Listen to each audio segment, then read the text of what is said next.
Telangana voice news میں آپ سب کا استقبال ہے۔ آئیے نظر ڈالتے ہیں آج کے خبر نامے پر۔ Mumbai express way control room کے عہدیداروں نے بتایا کہ دن بھر ایکسپریس وے کے بورڈ گھاٹ سیکشن میں بنیادی طور پر ٹریفک رکاوٹوں کی اطلاع ملی۔ اوقات میں گھاٹ سیکشن میں سست رفتار گاڑیوں کی لمبی قطاریں لگ جاتی ہیں۔ جمعے سے شروع ہونے والے طویل ویکینڈ کے علاوہ گڈ فرائیڈے کی وجہ سے، امبیڈکر جینتی اور مہاویر جینتی کی وجہ سے جمعرات کو بھی بہت سے لوگوں کی چھٹی تھی۔ پونے ڈویژن کے superintendent of police Sanjay Jadhav نے کہا، ہم نے دیکھا ہے کہ طویل ویکینڈ ٹریفک کی مقدار میں ہمیشہ اضافہ ہوتا ہے۔ اس بار ویکینڈ کے علاوہ 2 دن زیادہ لوگوں کے سفر کے ساتھ ٹریفک کے زیادہ ہجوم کا باعث بنے۔ گرمیوں میں بھی عام طور پر لوگوں کی زیادہ تعداد سفر کرتے نظر آتی ہے۔ ان تمام عوامل کو ملا کر جمعرات کو معمول سے زیادہ ٹریفک دیکھنے میں آئی اور مسافر جمعہ، ہفتہ اور اتوار کو ایسی ہی صورتحال کی توقع کر سکتے ہیں۔ صورتحال سے پہلے ہم نے زمین پر اضافی نفری تعینات کر دی تھی۔ کچھ جگہوں پر ہم نے موجودہ رکاوٹوں کو صاف کرنے کے لیے ایک مقام پر ٹریفک روک دی۔ ہم ٹریفک کی روانی پر گہری نظر رکھے ہوئے ہیں۔ حکام نے بتایا کہ پرانی پونے ممبئی ہائی وے پر بھی معمول سے زیادہ ٹریفک کی اطلاع ملی ہے۔ پونے اور ممبئی کے درمیان نیشنل ہائی وے 48 کے حصے کو پرانی پونے ممبئی ہائی وے کہا جاتا ہے۔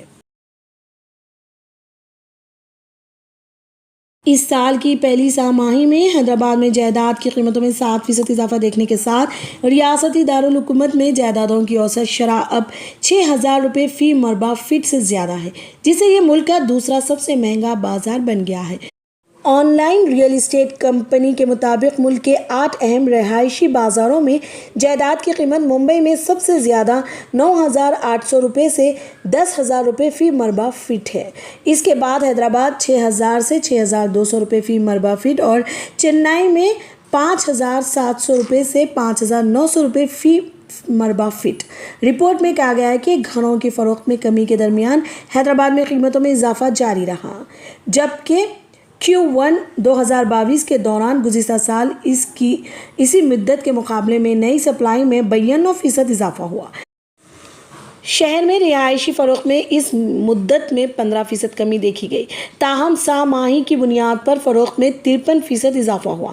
حیدرآباد میں پہلی سہ ماہی میں کل 6,556 یونٹس فروخت ہوئے تھے، جبکہ 3 ماہ کی مدت کے دوران 14,572 نئے مکانات کا آغاز کیا گیا تھا۔ ایک ایسے شہر سے جو زیادہ عرصے پہلے بہترین انوینٹری پروفائل نہیں رکھتا تھا، حیدرآباد اب انوینٹری کے بہت بڑے اسٹاک کی طرف دیکھا جا رہا ہے اور اس میں اضافہ ہوا ہے۔ انوینٹری حیدرآباد میں ریئل اسٹیٹ ڈیولپرز کو 72,651 یونٹس پر مشتمل غیر فروخت شدہ اسٹاک کو فروخت کرنے میں اندازہ 42 ماہ لگیں گے۔ گزشتہ سال اسی مدت میں حیدرآباد میں انوینٹری اوور ہینگ 25 ماہ رہی۔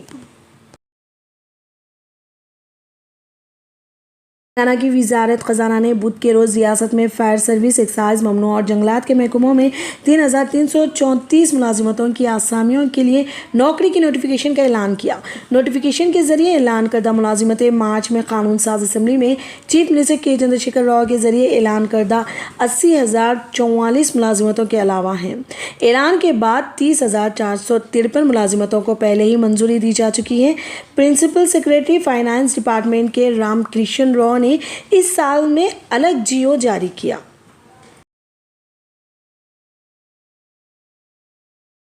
حیدرآباد جمعرات سے موسم گرما کے موجودہ حالات سے کچھ چھٹکارا حاصل کرنے کے لیے تیار ہے۔ انڈین میٹرولوجیکل ڈپارٹمنٹ کی پیشن گوئی کے مطابق مغربی ودربھا سے جنوبی اندرونی کرناٹک تک گرد کا سلسلہ اب مغربی ودربھا سے شمالی اندرونی کرناٹک تک مراٹھواڑہ کے اس پار سمندر کی سطح سے 0.9 کلومیٹر بلندی پر ہے۔ حیدرآباد میں اگلے 4 دنوں تک آسمان جزوی طور پر ابر آلود رہے گا۔ شام یا رات کے وقت گرج چمک کے بادل بننے کا امکان ہے۔ زیادہ سے زیادہ اور کم سے کم درجہ حرارت بترتیب 39 ڈگری سیلسیس اور 25 ڈگری سیلسیس کے قریب رہنے کا امکان ہے۔